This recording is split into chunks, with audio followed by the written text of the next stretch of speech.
नमस्कार दोस्तों, my name is Anurag. Welcome back to Lal classes. जो हमारी डेली 5 वोकैब डेली क्लास जो चल रही है, उस सीरीज जो चल रही है, उसमें हमारे जो 5 वर्ड आज होने वाले हैं वो है पहला ईयर मार्क, दूसरा है कंसोर्ट, तीसरा है स्ट्रीम, चौथा है सकम्ड और फोर्थ है बी लिटिल। ठीक है, ये सब वर्ड हमने द हिंदू से लिए हैं, तो आइए इसकी मीनिंग जानते हैं और इससे रिलेटेड मैंने सेंटेंस भी फ्रेम किए, हम वो जानते हैं। उसके बाद पहले जानते हैं वर्ड हमारे सामने आया ईयर मार्क। अब ईयर मार्क मतलब होता है सेट असाइड या रिजर्व। हम कभी कभी कोई भी जब बजट बनाते हैं, कोई भी प्रोजेक्ट करने चलते हैं, तो हम एक बजट बना लेते हैं कि हमको इतना इस प्रोजेक्ट करने में इतना पैसा लगेगा।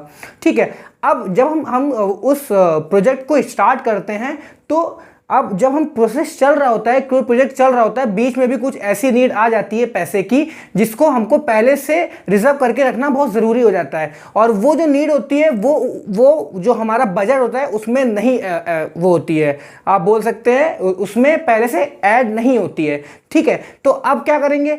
अब ये सब जो अनसर्टेन प्रॉब्लम्स आ जाती हैं कभी भी प्रोजेक्ट्स में, तो उसके लिए हमको अलग से थोड़ा पैसा बचा के रिजर्व में रख देना चाहिए। तो आपने यहाँ पर वर्ड सुना होगा कि रिजर्व में रख देना, तो उसी रिजर्व को हम लोग कहते हैं ईयर मार्क। ठीक है, कि कोई भी बिजनेस करना, कुछ भी करना, उसके लिए हम पहले से कुछ अमाउंट निकाल के रख दें या कुछ भी चीज़ अलग हटा के एक तरफ रख दें, उसको हम कहते हैं ईयर मार्क। अब ईयर मार्क से जो हमारा सेंटेंस बना वो है the cash had been earmarked for a big expansion of the programme. अब प्रोग्राम को और एक्सपेंड करने के लिए जो उसमें और पैसा लगेगा उसको अलग हटा के हमने रख दिया है। तो हैड बीन रख दिया था, हैड बीन ईयर मार्क्ड। ठीक है, उसको हमने अलग हटा के रख दिया था।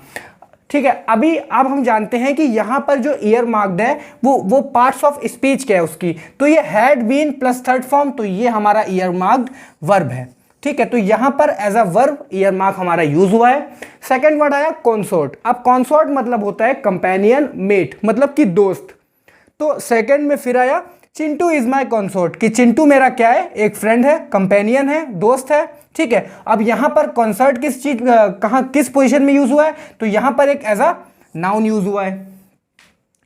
थर्ड आया स्ट्रीम। स्ट्रीम मतलब होता है कंटिन्यूअस, कांस्टेंट, कोई चीज चलती रहती है। जैसे आपने सुना होगा रिवर स्ट्रीम, मतलब कि जहां से पानी लगातार बहता रहता है उसको हम कहते हैं रिवर स्ट्रीम। तो स्ट्रीम मतलब हो गया सीरीज, स्ट्रिंग, स्ट्रिंग जैसे होती चलती चली जाती है। तो इससे जो हमारा सेंटेंस बना वो है I had a constant stream of visitors while I was will. जब मैं बीमार था तब मुझे बाहर के लोग देखते आते रहे, जो मेरे रिलेटिव्स थे, विजिटर जो मुझे विजिट कर रहे थे, वो आते चले गए, कांस्टेंट आते चले गए।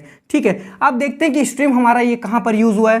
तो यहाँ पर अगर आप देखेंगे तो एज अ नाउन यूज हुआ है। क्यों? क्योंकि इसको डिस्क्राइब करने के लिए कांस्टेंट आया और उससे पहले हमारा ए लगा हुआ है, तो हम जान गए कि ये हमारा stream as a noun use हुआ है यहाँ पर। ठीक है, फोर्थ वर्ड आता है सकम। सकम आपने बहुत सुना होगा वर्ड। जब कोई इंसान कोई चीज़ को गिव अप कर देता है, जब उसकी डेथ हो जाती है, तो आप सुनते होंगे कि he is succumb to death. तो इसका मतलब क्या हुआ? कि वो हारी मान गया, जीवन से हारी मान गया। जीवन से हारी मान जाना मतलब कि वो खत्म हो गया। ठीक है, तो उसके लिए गिव अप, हारी मान जाना, या टू एक्सेप्ट डिफीट, हार मान लेना, एक्सेप्ट कर लेना। तो फोर्थ सेंटेंस बना thousands of cows have succumbed to the disease. मतलब कि जो काउ थी, उनको जो बीमारी हुई थी, उस बीमारी से काउ ने हारी मान ली। इसका मतलब कि जब वो बीमारी से हारी मान ली तो जो बीमारी है वो हावी होगी काउ पे, और जब वो हावी हो गई तो उसने खत्म कर दिया काउस को। तो इसी वजह से बहुत सारी काउस मर गई।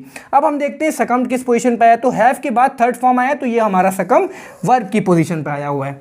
आज का जो लास्ट वर्ड है वो है बी लिटिल। बी लिटिल मतलब होता है टू मेक एन एक्शन और अ पर्सन सीम अनइम्पॉर्टेंट। मतलब कि कोई चीज को, कोई काम को या कोई पर्सन को अनइम्पॉर्टेंट प्रतीत करवाना, अनइम्पॉर्टेंट बना देना, ज़्यादा उस पर इंपॉर्टेंस ना देना। तो फिफ्थ सेंटेंस इससे बना you gain nothing by belittling him and creating bad feelings. ठीक है, आपको कुछ भी नहीं मिलेगा, आपको कुछ भी नहीं मिलेगा उसको कम समझ के, उसको अनइम्पॉर्टेंट समझ के और अपने अंदर बैड फीलिंग्स को क्रिएट करके। ठीक है, तो यहाँ पर जो बेलिटिंग यूज हुआ है ये एज एन एडजेक्टिव यूज हुआ है, आईएनजी फॉर्म में। इसको हम लोग प्रेजेंट पार्टिसिपल बोलते हैं।